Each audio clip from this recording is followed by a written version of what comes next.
I'm start admitting so far. All right, ladies. Hold on, sorry, oops. Right, okay, let's get started. Good morning or good afternoon, Sharon and Natalie. Monday. It's Monday. It's a new week. We can't wait to Monday's get my this. favorite day. Yes. Oh, love Monday. Okay, so today's episode we have the amazing Sharon Feanny. That's all I can say. And I'm going to read a little bit about Sharon's bio, which was awesome when you sent me as well as I went on your website of how much stuff you have accomplished in your lifetime, Sharon. I think it's incredible. So you are a health coach, a certified yoga and meditation teacher for over 30 years. I think that's incredible. And of course, cookbook author of Live Fit Kitchen, which is my Bible that lives on my kitchen counter every day. You are also the founder of Sharon Feanny Lifestyle. You've played a huge part in breaking, now I love this, putting the brakes on long-standing practices of poor nutrition and sedentary lifestyles, leading a cultural shift that has popularized physical activity and clean eating as pillars of a well-lived life, which I think is incredible. When I went on your website, I thought that so encapsulates everything that you do, Cher. I think that's incredible. So today you're going to be shifting a little bit into radiant aging, redefining midlife as your most vibrant chapter, which is what Natalie and I have been doing for the last month. I think has it been It's 6 months? more than 6 months. More than 6 months. Okay, talking about menopause. So today you're going to be sharing with us, Sharon, about understanding your hormones, using nutrition as your superpower, and adopting holistic wellness, which you're going to share your radiant aging toolkit, which I'm excited about. So welcome, Sharon. So thrilled to have you. Thank you. Thank you so much, Nikki, Natalie. Thank you so much for having me. I think what you're doing is fantastic for women. And welcome to everyone who has joined us today or is watching the replay. This is a real honor to be here. So I was kind of smiling when you said over 30 years because I was thinking to myself, oh my God, I got certified as a yoga teacher in 1995 at the age of 30. I'm turning 60 next year, April. And so that will mean 30 years of sharing really wellness. It started with yoga and then it moved more in, as well incorporating nutrition, meditation came after that. And now that I have been 30 years, I'm 30 years older, having gone through all the changes that a woman goes through, I feel as if I'm in the wisdom years. And I feel also that when I was going through menopause, I had zero support.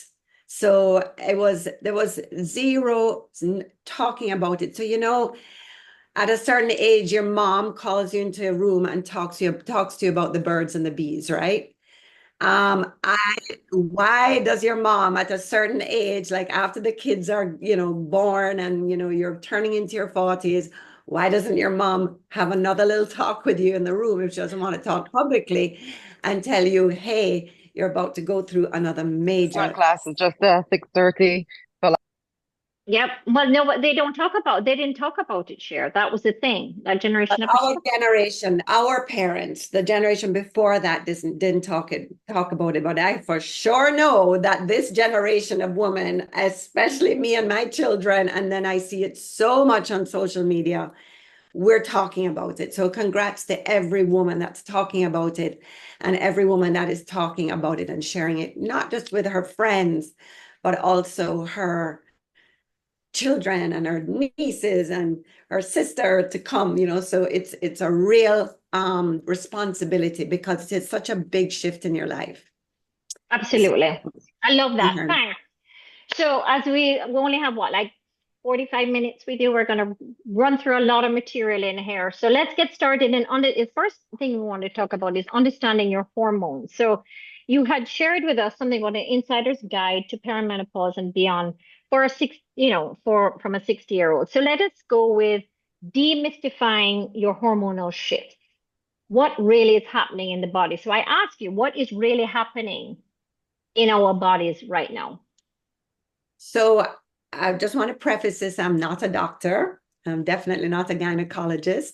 However, I'm a life, how do I say, everything I put into practice, I'm practicing on myself. So for me, I think the most important thing for a woman to start thinking about in her mid 30s is what can I do now to set up my 40s, which is generally the perimenopausal stage, to then transition into the early 50s. Now, those numbers, as we know, are getting lower and lower because of stress, because of endotoxins, because of environmental pollution, because of nanoplastics in our bodies disrupting our hormones.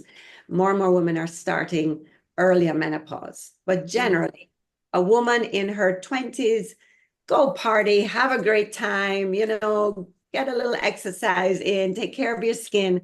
But by 40s, you should be starting to really think, by mid 30s, starting to think about how do I set myself up for my 40s.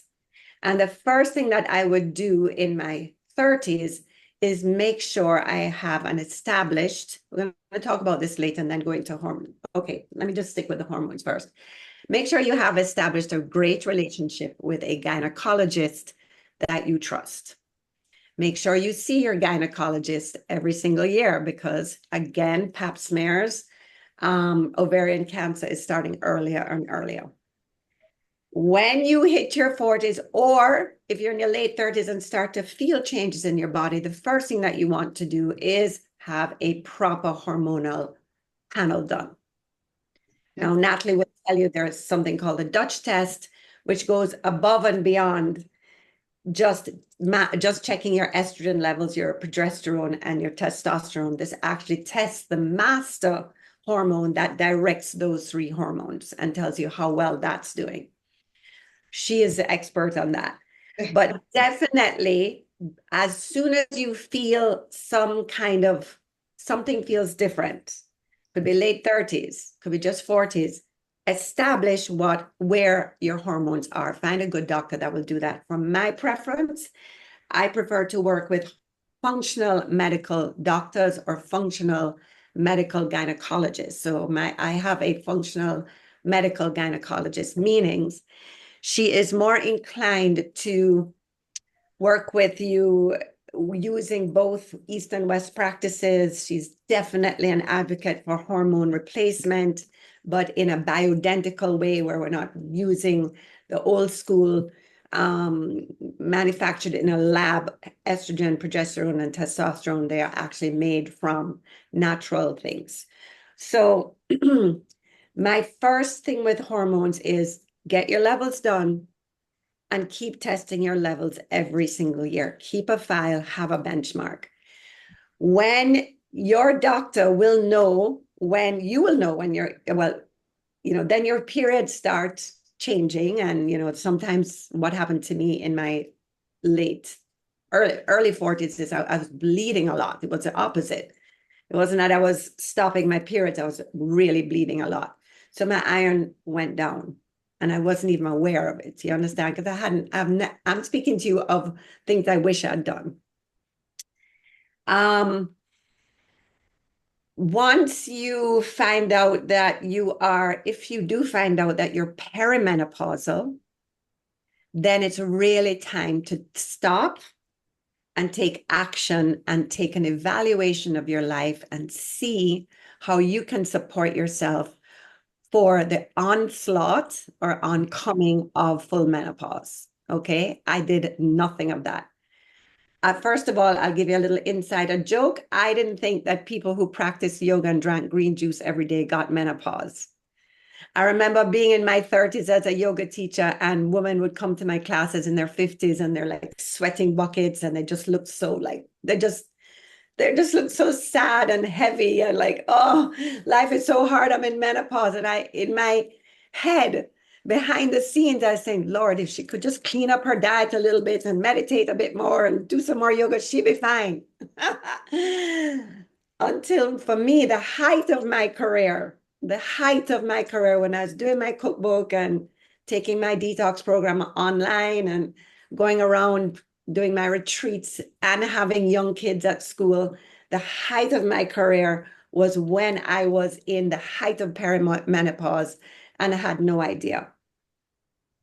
So when I started having the panic attacks, that was the first thing, this tremendous like rush in my heart where I like, Nikki, hold my husband, hold me down. Like my heart feels like it's going to jump out of my skin, hold me down. When I started to, of course, boil up every night in bed and not under, I was going so hard, so fast. And I see this in so many young women, in their 40s, because it's unfortunate that it's also a time when women really, start really flying with their career. I think the difference with me is I also had my kids in my 40s, my last one at 43. And that was just like, a lot to be handling, as well as this kind of expansion of the career. So that without understanding what was happening, I was getting all of these symptoms. The insomnia, the anxiety, the emotional roller coaster, all of those things. And I just kept pushing. So when I was exhausted, more cups of coffee. When I was anxious, a glass of wine. When I was, just when I couldn't sleep, I would take something to sleep. It was that bad. Like a Panadol PM was like my best friend. I was doing all the wrong things. A full disclosure. If I had even one thought that this is menopause, if my mom, who, or friends or older friends in my life, I have many, would say, Sharon, like you're going through something, you're emotional, you can't sleep, you are having, these are menopause. No, I didn't hear that word from anybody. And if I had, I'm a very proactive person. If I had, I would have gone and done something. So my first thing about hormones is find someone you love and trust right now. Find somebody that's more on the functional medical side. And thirdly, the minute you even think you're in perimenopause, don't think about it. Go and find out where you are, because they will actually be able to tell you where you are on the scale, depending on where your estrogen is, your progesterone, and your testosterone. Okay. Okay. So it's important for women in their, you said for 30s into their 40s, but as early as their 30s to really start doing that? If there's no, so what I was going to get to next, and I don't remember what second question that we have to the talking point, but what I was going to get to next in the 40s, definitely the hormone testing.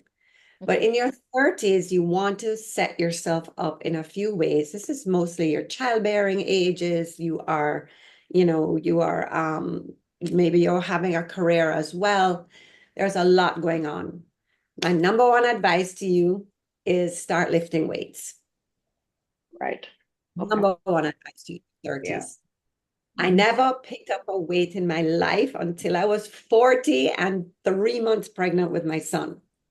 And then I had my daughter at 43, because I used to just do yoga and cardio. And my gynecologist said, Sharon, you cannot be running at 9 months pregnant like you did with your first child. You're now 40 and no running, no cardio. I'm like, what? I never touched a weight in my life. And he said, I said, what am I going to do then? He goes, lift weights. I'm like, what? It didn't even occur to me. And he put that in my head, and I hired a personal trainer. I couldn't even lift 2-pound belts, for my biceps. It was agony for the first 3 months.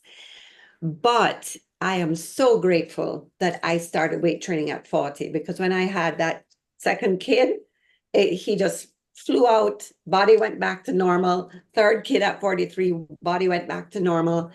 But also I had a foundation that in my 50s, I was really able to build on, because one of the things that starts happening in your 30s is sarcopenia, which means muscle loss. You start to lose muscle. The average woman, if they're not lifting weights, this is going to be astounding. The average woman, if they're not lifting weights, is going to be losing 1 pound of muscle and replacing it with 3 pounds of fat between their 30s and 40s. So if you do 3 pounds of fat times 10 years, that's 30 pounds. Mhm. And I've seen it so many times with women who, you know, who, for instance, who I used to hate them because they never had to exercise. They didn't have to eat. But I always had to watch what I ate. I was always had to watch what I ate because I was on the heavier side as a teenager and I developed these skills. But I always had these skinny friends who didn't ever lift weights or nor did nothing. By the time 30 came, between 30 and 40, I'm like, whoa, what happened? And then they're struggling to start an exercise program at 40. Right. And Okay. then they're into menopause. So my first thing is establish weight training. Number one, establish a daily, even if it's 5 minutes meditation practice, just to quiet your mind so that you can learn to control your mind. So when the anxiety comes on later or whatever, if that does happen to you, you're aware of what's happening. And number three, start to get a good sleep routine. Okay. Well, before we go into the Yeah. holistic side of it, because I think those are all amazing, I want us to finish up on the hormone side of it because you had mentioned here why understanding your hormonal journey is a key to feeling empowered. And I want us to talk a little bit about that because I think for us women at this stage of our lives, empowerment is so important, especially when the weight gain and the self-confidence is gone and all of that comes in to get feeling that feeling of empowerment. What does that look like? How does understanding your hormones make us feel empowered? What can we do? What does that look like? I can only speak what it looks like for me is when I found out that I wasn't crazy and I wasn't losing my mind and that I was in full-blown menopause, then I was able to take action. And what that looked like for me is I started bioidentical hormones, which is a natural form of, excuse me, with working with my functional gynecologist and medical doctor. I went on hormones at age 50. So it was exactly that year that I went into full blown, my period stopped completely. And that gave me such a difference in my energy, in my sleep with progesterone and the night sweats, in my skin and my hair. My hair, I forgot to say, was really falling out at that stage. All of those womanly things, vaginal dryness, all the things that I was experiencing, even the anxiety, all of that leveled out within 6 months. And that gave me so much confidence and sovereignty over my body. So I went from not knowing what the hell was happening to me to feeling very much empowered and acknowledged. And that is when I purchased um, I've been moving so many times. I'm just unpacking still books, but I purchased a Bible called The Wisdom of Menopause by Dr. Christiane Northrup. Oh, she's amazing. Amazing. And I studied everything and I started taking the right supplements and I started to pay attention to my sleep and I started to lift more weights. And I would say I have been able to ride that decade, so between 50 and 60, very well. And that's Sharon, confidence. I Yeah. wanna jump in and underscore what you're saying. And when we talk about the wisdom that we have now and what we can share with our young female children, right? Or our teenager children. Awareness of your hormones, I think for us in perimenopause and menopause is really important. But for the young generation, understanding what your follicular phase feels like, understanding what your ovulatory phase of your cycle for females who are still cycling. I make no major decisions in my late luteal phase. In my late luteal phase, I feel like a failure. I feel like the world is coming to an end. I feel like I can do nothing right. I feel like I hate everybody and they all annoy me. And I just know that 3 to 4 days before my period comes, that week before my period comes, I put off any major life-changing decision. I put that off because the hormones are just not lining up with reality, right? So understanding, what does your luteal phase look like? What does your follicular phase look like? When is it good for you to do life-changing decisions? When is it good for you to plan your future? When is it good for you to self-nurture, more so than you do on a regular daily basis? That understanding your hormones, so important. I think that's an amazing point. And one of the tools that I never had at that time were all these incredible apps that do this. And so even my 17-year-old daughter is on an app and she knows exactly where she is. And she's very aware, so much more aware than I was about, her cycle and how she is interacting and behaving at that time. So a great point there. And if you want to even, I keep right here in front of my desk. These are the phases of the moon. And I know this may sound a little woo-woo to most of you, but in the ancient wisdom traditions, the women all used to gather together in the full moon. You're talking from Asia to China to Africa to the Americas. Women used to gather as groups in the full moon, and their cycles would somehow what's the word when women are together and their cycles all merge. They synchronize, yeah. And so it during that full moon time, now that I don't have a cycle anymore, I use the moon, that full moon time, not to make many big decisions, to understand I might be feeling a bit more emotional, a bit more weepy, and I'm more of a inward facing person at that time. So wonderful. So when your periods stop, check the moon.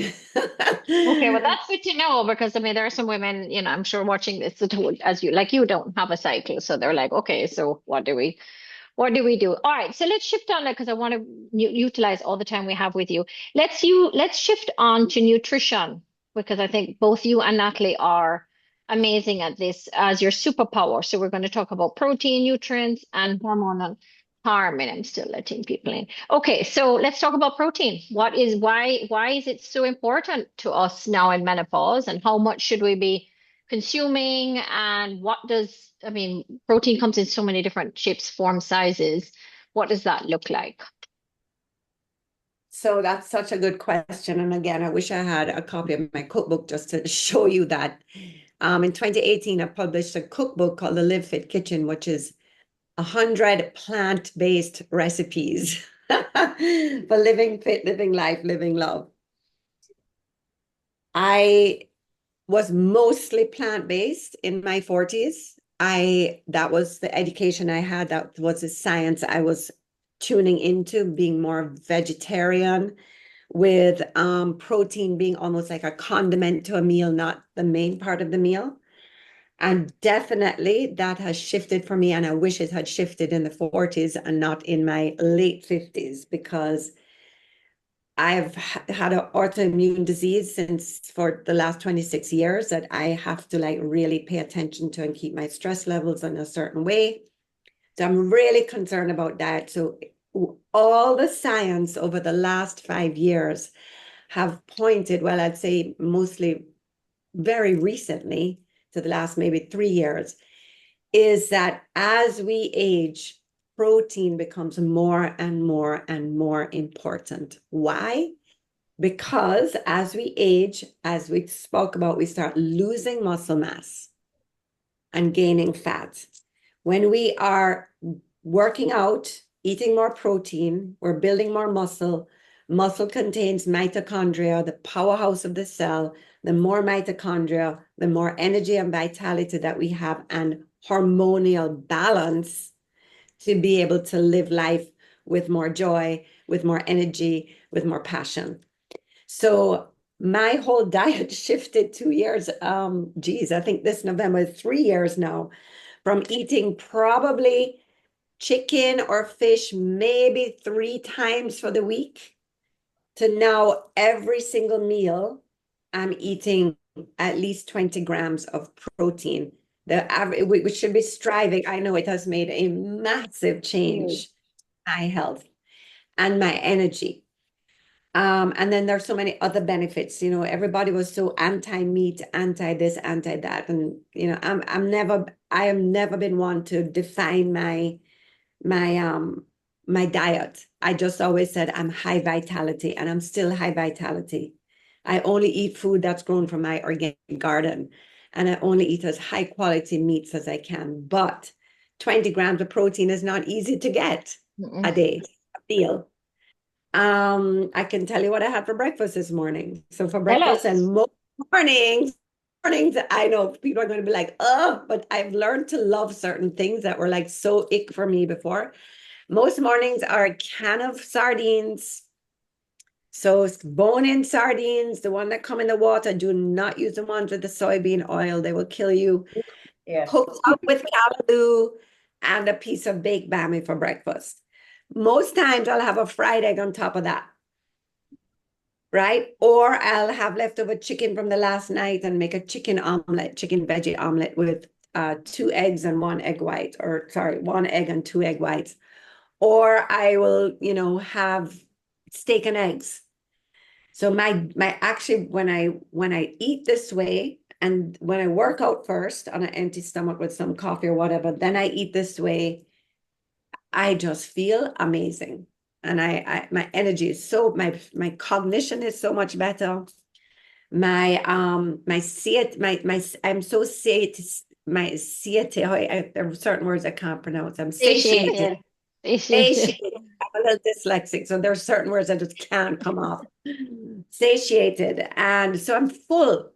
I mean, my normal back in when I was writing that cookbook and when I was in that phase of life, my breakfast every day was granola cereal or granola bars. I had so many amazing versions of those granola bars in that cookbook, which are still amazing. That's like an afternoon snack. I never start my day in the morning anymore without 20 grams of protein. Life-changing. Now, if you're vegan, it's a little bit more challenging. You have to find a really good plant-based protein powder or a protein. I don't care about it being plant-based. I care about it being clean. Like a lot of them are so full of chemicals. I'm sure Natalie has some good ones in her store to recommend. You know, there's beans, there's nuts and seeds. It's a little more challenging. Of course, if you eat eggs, that's a great thing to start with. But yeah, and then lunch will be a salad with chicken. And then dinner for me is normally much lighter. It's normally a soup and salad, but it's a protein-based soup. I mean, you're talking to somebody who never touched meat since I was 16 years old, and I'm having like bone broth soup and, you know. So yeah, more protein is a number one nutritional factor. And then of course, being so conscious about where you're getting your fruits and your vegetables and what kind of complex carbohydrates are you using. So my advice for you is the gluten that is available, the gluten that makes wheat and flour that we get available in the Caribbean is not the gluten that, or the wheat that we got, our ancestors got. It actually is killing us. Yeah. So I would be as gluten-free as possible. I would eat as clean as possible. And most of all, find a farmer's market, go to the back to the market, because what you're getting in the supermarket has come from so far. You have no idea how much it's been sprayed and processed, how long it's been sitting in plastic. That's another big thing as women we have to watch out for. The new study just came out. We are eating 1 credit card worth of nanoplastics a week in the average American diet. Crazy. So just imagine that's happening inside our ovaries and our, you know, all the women, it's all getting stuck in our organs. So protein, 80% of your plate, high quality veggies, complex carbohydrates. It's so blessed here in the Caribbean. You have your breadfruit, your yam, your cocoa, your green banana, your bami, which you can bake with some coconut milk, delicious. So many things. So I hope that's helpful. Absolutely. Absolutely. And We're the building the cookbook is plane. still amazing, still amazing. But What? the cookbook is still amazing and still relevant, but it's the salad is not the only thing you eat with a little protein. Have the protein and a reasonable salad. Yeah, Yeah. well, definitely. I mean, that as I said, that cookbook has been a lifesaver, but it's really the protein content, I think, has been the biggest game changer. I know for me, like you, I never ate meat, and it's only recent that I've added back in chicken and lamb, and now the energy level is just amazing being able to get in that 20 grams of protein. So I think that's amazing. Okay, so what about holistic wellness? You talked a little bit about that earlier. So we're building a toolkit here, which is what you had talked about. So we're talking about understanding our hormones, our plate, our protein, our nutrition. Let's go into the holistic side of it. So you talked about sleep, sunshine and Mother Nature, weight training, meditation, yoga, and self-care. So let's go into the first biggest one as far as I'm concerned is sleep. I think sleep is key. Let's talk a little bit about that. Yes. So I just finished last week a beautiful yoga retreat at the Half Moon. Wonderful ladies. And how we started our day every single day was at 6:30 a.m., which is when the sun is rising, right on the beach. We did a 30-minute walk, followed by breath work, and if we had enough time, a little dip in the sea. Your sleep consistency, your sleep, the quality of your sleep depends on how you start the day. So what science is saying now is that when we wake up in the morning, we need immediately to get morning sun into our eyeballs.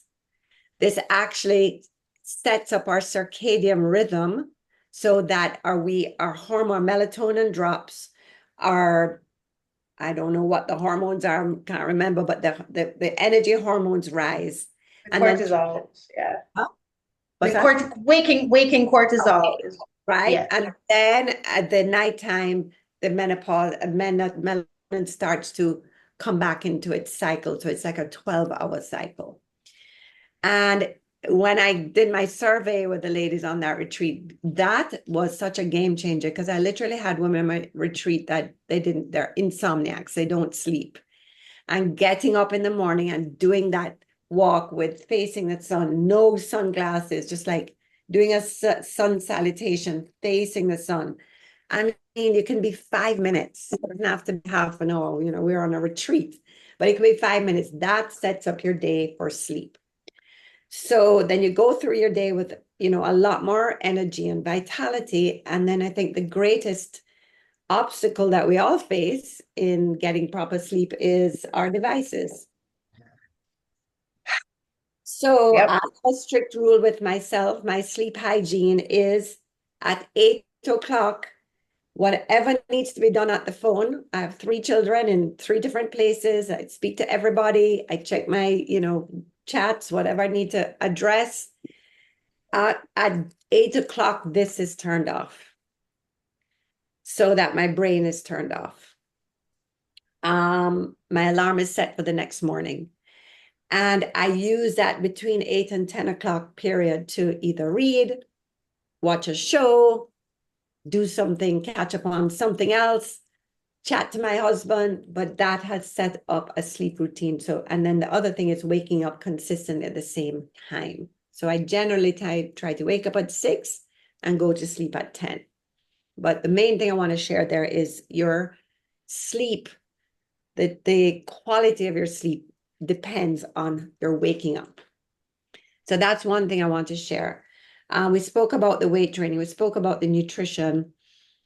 I'd like to speak really about stress, community, and self-care.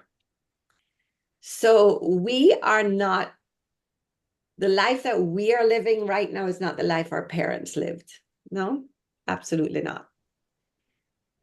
Not only are we bombarded by toxic influences, by the food that we eat, the air that we're breathing, now the nanoplastics that we're ingesting, the medications that we're taking. Now we are facing the radiation from the phones and the computers that we're sitting in front of so much. Some of us are in very toxic environments, toxic work environments that are just making us really not feel good. Maybe we're in a toxic relationship.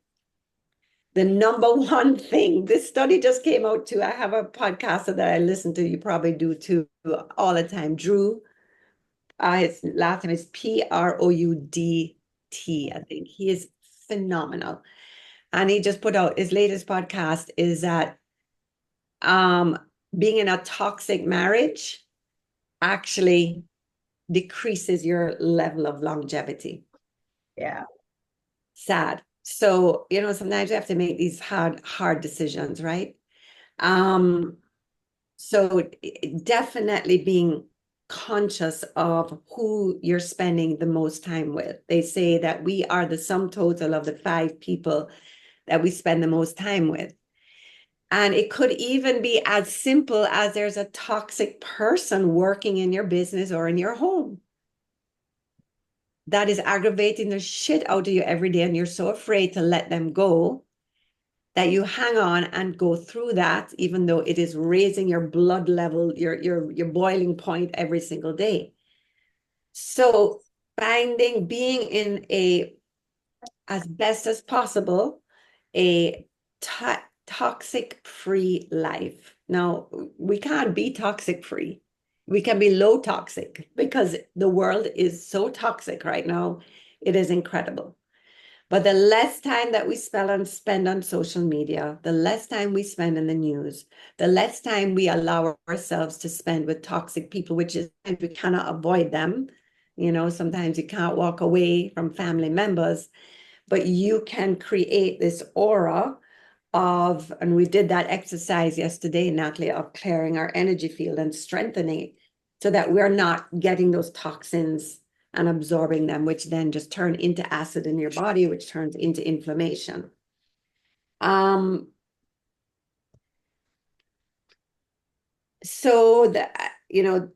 two last things I want to leave you with is one is community.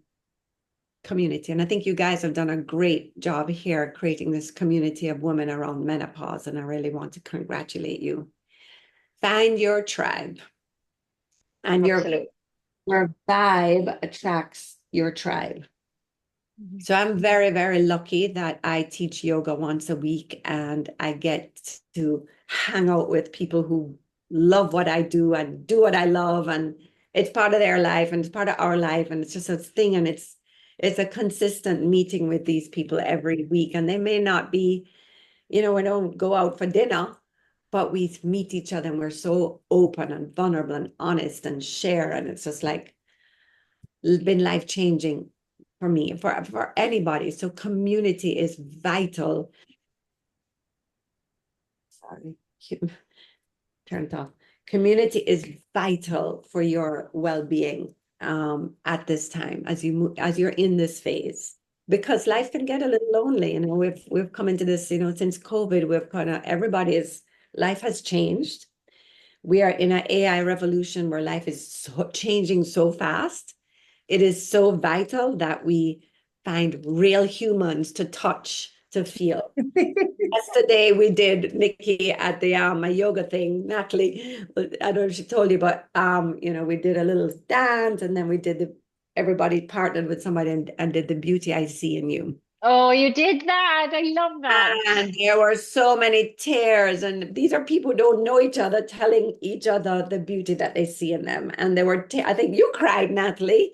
Well, if you heard what the lady told me, you'd have cried too. Oh, that's so nice, and then people were just, it was so lovely to just be acknowledged, instead of being like wondering what I think about you, yeah. So finding community is important. And then the last bit, and then I think I want to leave you guys some time for any questions, is meditation. So even though I've been a yoga teacher since 1995, I literally could not sit still on my ass until my 50s. And I think that was my saving grace during menopause, when I was in the, in the fire, pardon the pun. I learned finally, 20 years after being a teacher, I learned to sit. I used to say to my yoga teacher, I said, when I run, like I think, I chant, I pray, I breathe, I listen to is that meditation? He goes, when you're able to sit on your butt for that length of time, that is meditation. So it was hard. And this is before there's so many apps that you can use to support you. I started back in the day with Oprah Winfrey and Deepak Chopra when they were doing their 21 meditation day challenges. And that's how I finally got consistent. But there's Unplug where I'm a certified Unplug meditation teacher, Unplug without not unplugged, but just Unplug. Insight Timer is also an incredible one. And so every single morning before this is obviously it's on the phone, which is unfortunate, but I don't look at anything. I don't look at a WhatsApp. I don't look at an email. I definitely don't go on Instagram. The headphones are on and I spend today I only had 10 minutes, but my best days are my busiest days, and on my busiest days, I will do 20 minutes. So there's a great meditation quote that says, every human should meditate for 20 minutes a day, and the busiest ones should meditate for more. Because the more your mind is active and the more things that you have to master and control and so on, is the more that you have to get quiet and still so that you're making the right decisions. It has also helped me with my sleep. It has also helped me with my communication with my husband and my children, because what meditation does, the biggest gift of all is it makes you less reactive. So it teaches you to pause before making a comment or making a judgment on something. You've learned your brain has learned how to listen, observe before reacting after a few months of meditation. It also, science has proven, helps to repair your telomeres, or your telomeres are the little frayed endings at the end of your DNA as we age, and it actually repairs your telomeres. So I hope I've given you a lot of juicy things to think about. And I Yes, just would love. you've been amazing helping us build this toolkit. And I thought when you talked about doing this anti-aging, which is what we did not stress upon enough, and you're shifting into this. Change that, Nikki, to pro-aging. Okay. Well, I'll make a note of that. Okay, so I love that. pro-aging. Okay, so what I'm doing now with women is helping them to have their health span equal their lifespan. So I'm 60. I don't know if I'll make it to 80, 90, or 100. What I want is, whether I make it to 80, 90, or 100, I want to be as vibrant as I am right now speaking to you. I want to be teaching yoga like I did yesterday and doing retreats, because I am healthy, my hormones are in balance, my relationships are good, and my spiritual life is solid. So that's my goal of what I'm doing now. And to embrace pro-aging. Like, yes, I have no problem if you want to fix up your face, do your boat. I'm not about that. I want to look damn good too, because I feel so much younger than I look. Sorry. I feel so much younger than I am. And I want to look, I'm going to do whatever it takes to feel good about myself. But it has to start here. It has to be here. absolutely. Yeah. Well, this building that, which is again, I go back to the toolkit, it is a multi-pronged approach. It is hair, it is your mind, it is your body, it's your plate, it's your exercise, it's your community. This is not just pop a pill and menopause all of a sudden just seems, oh my God, this is fantastic. Because there are some women who do HRT and they are still struggling because maybe they're not tackling the nutrition side of it or the emotional well-being side of it. So I Right. think what you're doing is this whole approach is incredible because we all want to feel amazing and sexy and powerful in our 60s, 70s, 80s. Absolutely, hands down. And this is how you do it. You do it with a toolkit. Absolutely. Exactly. I love it. Exactly. Awesome. Well, before we let you go, if anybody has any questions, please, you can unmute yourselves and write or type them in the chat. But I know Sharon has to go. She was so sweet to join us. I know you're heading off That's now, but right. we are But very thankful. What Natalie and I will continue for those who are on. Natalie and I are going to continue for the next 15 minutes and just share some stuff that chat. helps. So was there a question in the chat? I saw something posted, but I don't. No, they were asking about the name of the book, which Natalie posted, as well as I put the Amazon link to your cookbook for those who are in foreign, because I know we have some foreigners here.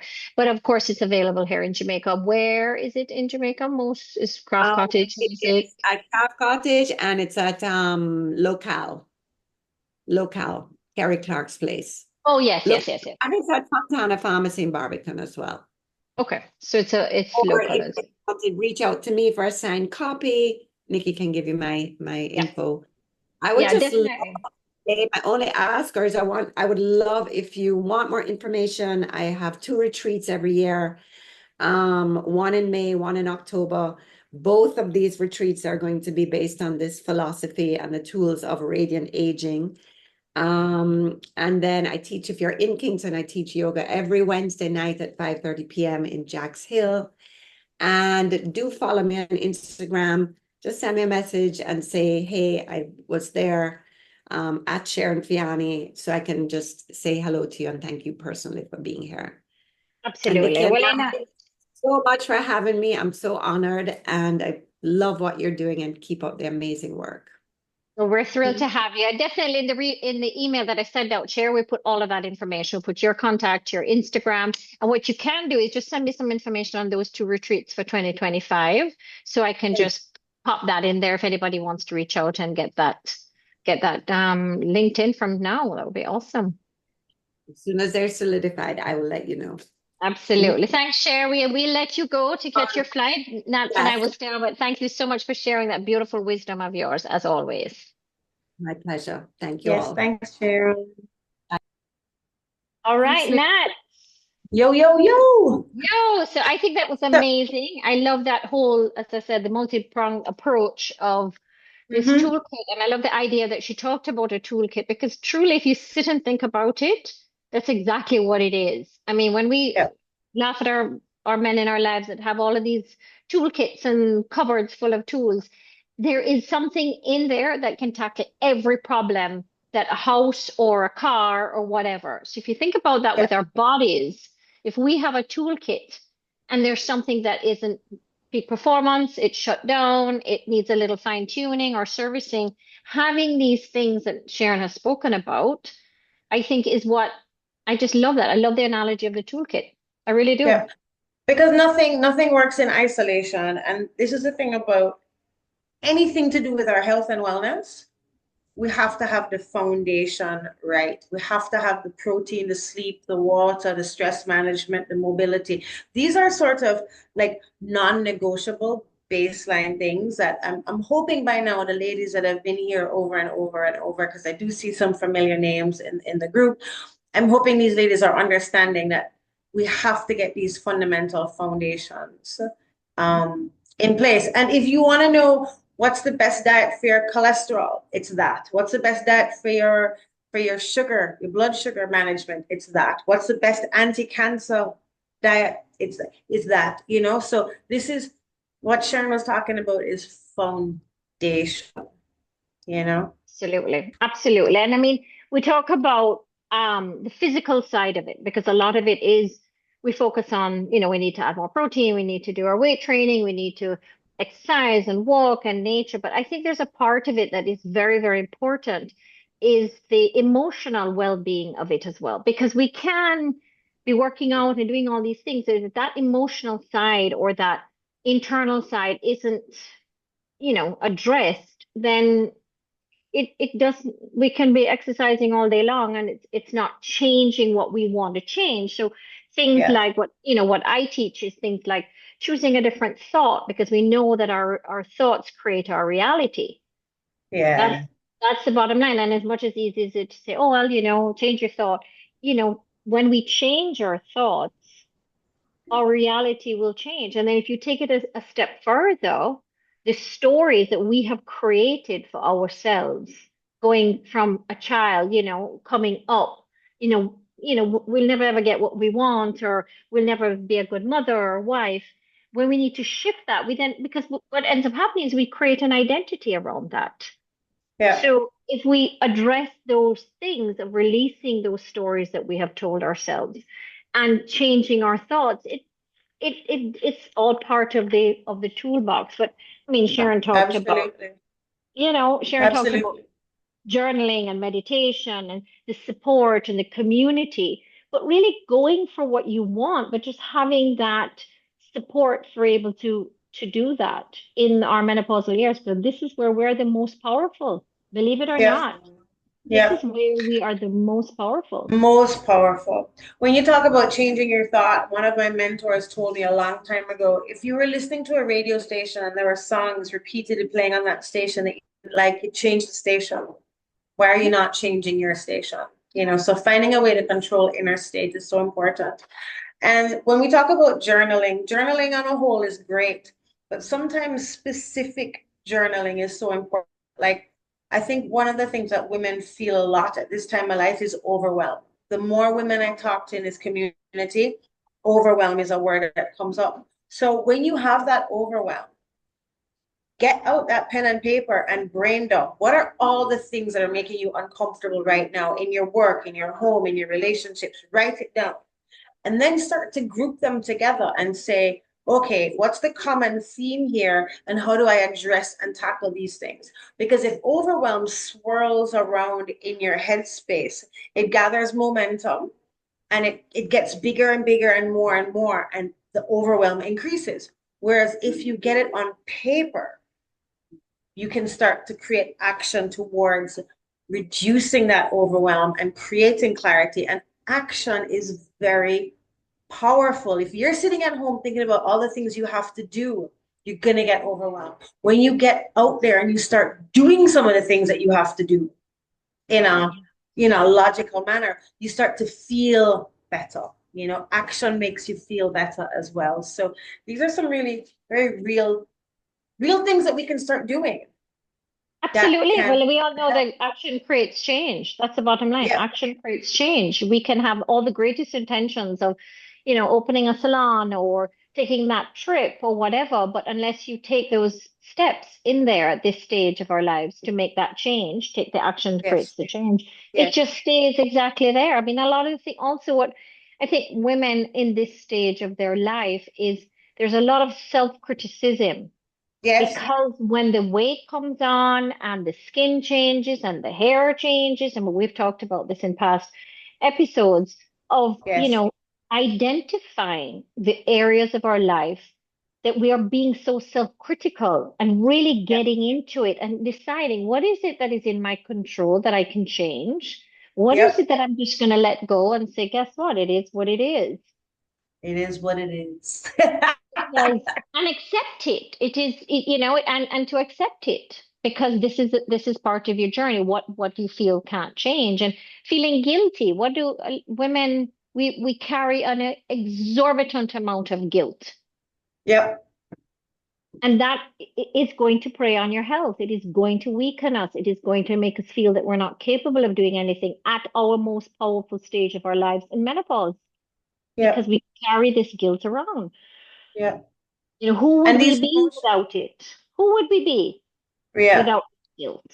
Finding ways to get rid of that is so important, Nikki, because when your emotions trigger, hormones, and hormones bathe every cell in your body. So that's how you literally can think yourself sick or well. And these are things that we talk about and we toss around and we go, oh, you just need to do a little bit more of this.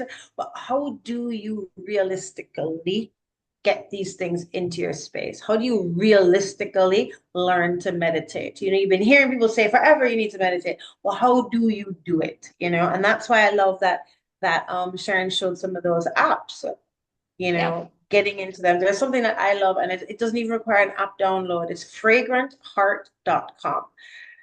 This woman has easily 20 or 30 free guided meditations. Fragrant Heart. There's no money involved, there's no downloading involved. You just go there, you plug in, you put your phone on airplane mode, and you pick 2 minutes, 5 minutes, 20 minutes, 40 minutes, whatever time you want. You just find a meditation that you resonate with. And you know, something as simple as that, bringing it into your life. You know, the deep breathing exercises, bringing those in. Yeah. Well, And you then, talk about meditation, Natalie. I yeah, mean, a lot of women don't know how to do it. They're scared of it because they're like, I can't sit because when I'm sitting, I'm thinking about all kinds of things. And I know for me, when I first started, it was hopeless. But somebody told me, a yoga teacher told me, if when you're in that moment and you're trying to still your mind, if you're hearing the fan blade or you're hearing a truck outside or you're hearing something dinging, acknowledge that you're hearing it. Don't try and say, "Oh, I'm not hearing that. I don't right. feel it." Acknowledge I'm hearing the fan blade. You'd be surprised how your mind comes back to being centered. Yep, absolutely. The other thing I wanted to share is two more little things. You know, Sharon spoke about the nanoplastics, and it's so wild that we are consuming so much plastic in everything from the water. When we walk around with these water bottles that we leave in the car and then drink from them, we know we're not supposed to, but we still do. And we buy the big bottles of water, and you don't know what sunlight they sat in before you got them. So it's really hard to avoid all of these nanoplastics. We have some great I guess you would call them tinctures and supplements at the store that can help you to reduce can't reduce the exposure. That's habits, but can help to get rid of them from your body. So made of herbs and things like that that will help to chelate not just heavy metals but other toxins. So it's really important. And being mindful that you shouldn't warm up food in the microwave in a plastic container. I don't even own a microwave in my home, but if you do, you know, don't put hot food in plastic. Don't put plastic in the microwave. You know, try as much as possible to use glass. All of these things can help to reduce Yeah. the nanoplastics. When you go for a cup of coffee to like a Cafe Blue or wherever you get your coffee from, do not put that lid on the coffee cup because that lid has bisphenol A in it. And you're literally steaming the lid, and then those water droplets are falling back into your coffee, and you're drinking an endocrine disruptor. You know, Did not know that. as much as possible, try not to take that credit card receipt. You know, that paper that the credit card receipt is printed on, that kind of satiny kind of feel, the Yeah. laser print paper, that's also loaded with bisphenol A.